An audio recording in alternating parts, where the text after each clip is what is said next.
Hi, here we are today for Gabe the Gallant Pig, chapter 12, the last chapter in the book. That'll do.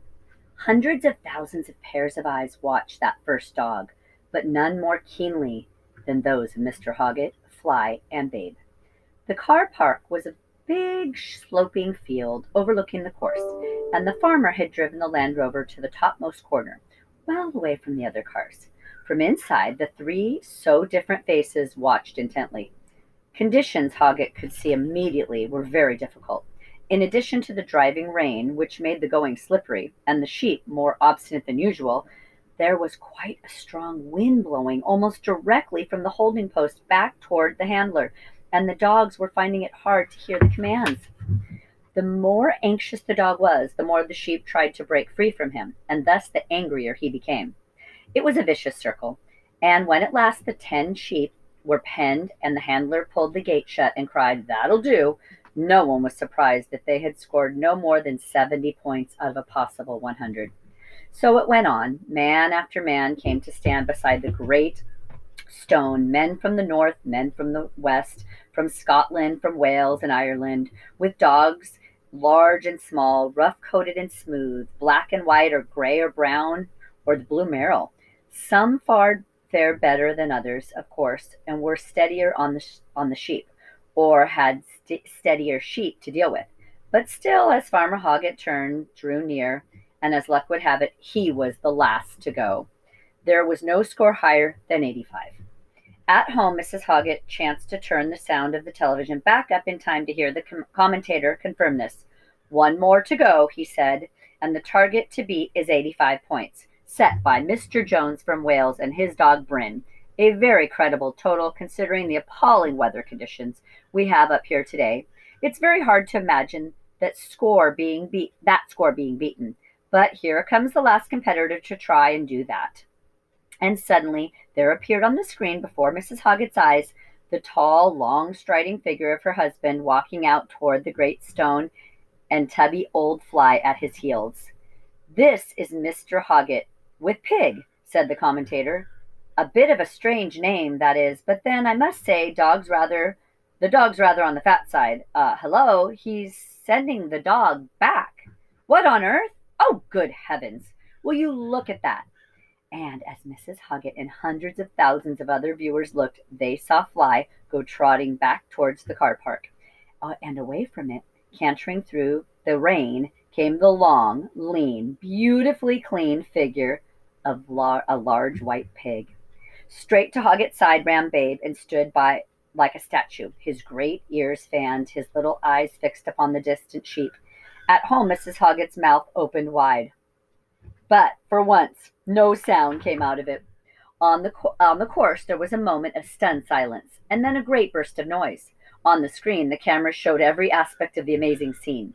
The spectators pointing, gaping, grinning, the red-faced judges hastily conferring, Hoggett and Babe waiting patiently, and finally the commentator. "This is really quite ridiculous," he said with a shamefaced smile, "but in point of fact, there seems to be nothing in the rule book that says that only sheepdogs may compete, so it looks as though the judges are bound to allow Mr. Hoggett to run this, sheep pig, I suppose we'll have to call it. Ha ha! One look at it and the sheep will disappear into the next county without a doubt. Still, we might as well end the day with a good laugh."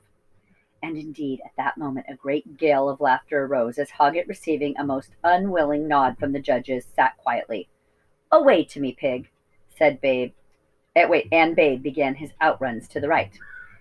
How they roared at the mere sight of him running, though many noticed how fast he was, and at the purely crazy thought of a pig herding sheep, and especially at the way he squealed and squealed at the top of his voice. But though he was excited, tremendously excited, at the thrill of actually competing in the Grand Challenge Sheepdog Trials, Babe was nobody's fool. He was yelling out the password. "I may be ewe, I may be ram, I may be mutton, may be lamb, but on the hoof or on the hook, I ain't so stupid as I look." As he ran, this was the danger point, because before he'd met his sheep, and again he repeated the magic words, shouting above the noise of the wind and the rain, his eyes fixed on the 10 sheep by the holding posts. Their eyes were just as fixed on him, eyes that bulged at the sight of this great, strange animal approaching. But they held steadily, and now the distant crowd fell suddenly silent as they saw the pig take up a perfect position behind the sheep, and heard the astonished judges award 10 points for faultless outrun. Just for luck, in case they hadn't believed their ears, Babe gave the password one last time.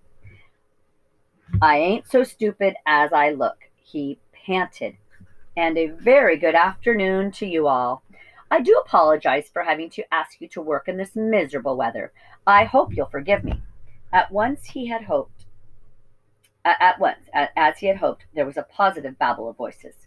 Fancy him knowing the password! What lovely manners! Not like them nasty wolves. "What do you want us to do, young master?" Quickly, for he was conscious that time was ticking away, Babe, first asking politely for their attention, outlined the course to them. "And I would be really most awfully grateful," he said, "if you would all bear these points to mind. Keep tightly together, go at a good steady pace, not too fast, not too slow, and walk exactly through the middle of each of these three gates, if you'd be good enough. The moment I enter the shedding ring, with the four of you who are wearing collars, how nice they look, by the way, please walk out of it, and then you'll be all kindly go straight into the final pen. I should be so much obliged." And this talk took quite a time. The crowd and the judges and Mrs. Hoggett and the hundreds and thousands of fellow viewers began to feel that nothing was going to happen, that the sheep were never going to move, and that the whole thing was just a farce, a silly joke that had fallen flat. Only Hoggett, standing silent in the rain beside the stone, had complete confidence in the skills of his sheep pig. And suddenly the miracle began to happen. Marching two by two as steadily as guardsmen on parade, the 10 sheep set off for the fetch gates. Babe a few paces behind them, silent, powerful, confident, straight as can be, they went toward the distant Hoggett, straight between the exact center of the fetch gates, without a moment's hesitation, without deviating an inch from their unswerving course. Hoggett said nothing, made no sign, gave no whistle, did not move as the sheep rounded so closely as almost to brush his boots, and the fetch completed, set off for the drive-away gates. Once again, their pace never changing, looking neither to the left nor to the right, keeping so tight a formation that you could have dropped a big tablecloth over the lot. They passed through the precise middle of the drive-away gates and turned as one animal to face the cross-drive gates. It was just the same here. The sheep passed through perfectly and wheeled for the shedding ring, while all the time the judges' scoreboard showed maximum points, and the crowd watched in a kind of hypnotized hush, whispering to one another for fear of breaking the spell. "He's not put a foot wrong." Bang through the middle of every gate. Lovely steady pace. And the handler, he's not said a word, not even moved, just stood there leaning on his stick. "Ah, but he'll have to move now. You're never going to tell me that pig can shed 4 sheep out of the 10 of his own." The shedding ring was a circle perhaps 40 yards in diameter, marked out by little heaps of sawdust, and into it the sheep walked, still calm, still collected, and stood waiting. Outside the circle, Babe waited, his eyes on Hoggett. The crowd waited, Mr. Hoggett waited, hundreds of thousands of viewers waited. Then, just as it seemed nothing more would happen, that the man had somehow lost control of the sheep pig, that the sheep pig had lost interest in his sheep, Farmer Hoggett raised his stick and with it gave one sharp tap upon the stone, a tap that sounded like a pistol shot in a tense atmosphere. And at that signal, Babe walked gently into the circle and up to the sheep. "Beautifully done," he said to them quietly. "I can't tell you how grateful I am to all of you. Now, if the 4 ladies with the collars will kindly walk out of the ring when I give a grunt, I should be so obliged. Then, if you would be all good enough to wait until my boss has walked across to the final collecting pen over there and opened its gate. All that remains for you to do is pop in. Would you do that, please?" "Aye," they said softly, and as Babe gave one deep grunt, the 4 collared sheep detached themselves from their companions and calmly, unhurriedly walked out of the shedding ring. Unmoving, held by the magic of the moment, the crowd watched with no sound but a great sigh of amazement. No one could quite believe his eyes. No one seemed to notice that the wind had dropped and the rain had stopped. No one was surprised when a single shaft of sunshine came suddenly through a hole in the gray clouds and shone full upon the great stone, Slowly, with his long strides, Hoggett left it and walked to the little enclosure of hurdles, the final test of his sheep herding. He opened its gate and stood silent still while the shed animals walked back into the ring to rejoin the rest. Then he nodded once at Babe, no more, and steadily, smartly, straightly, the 10 sheep with the sheep pig at their heels marched into the final pen, and Hoggett closed the gate. As he dropped the loop of the rope over the hurdle stake, everyone could see the judge's marks. 100 out of 100. The perfect performance. Never before reached by a man and a dog in the whole history of the sheepdog trials, but now achieved by man and pig, and everyone went mad.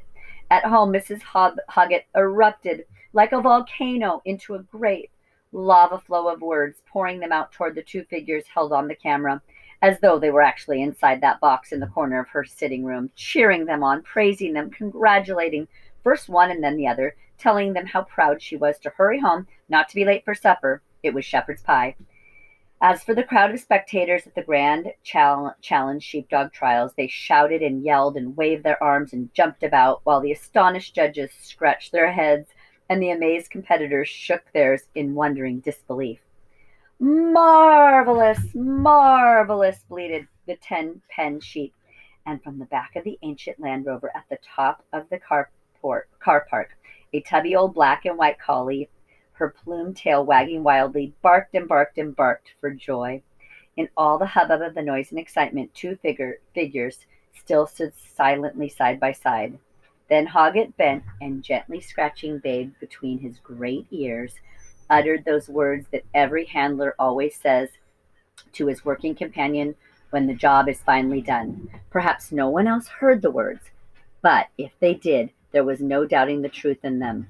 "That'll do," said Farmer Hoggett to his sheep pig. "That'll do." The end of this amazing chapter book, Babe the Gallant Pig. I hope you enjoyed it as much as I did.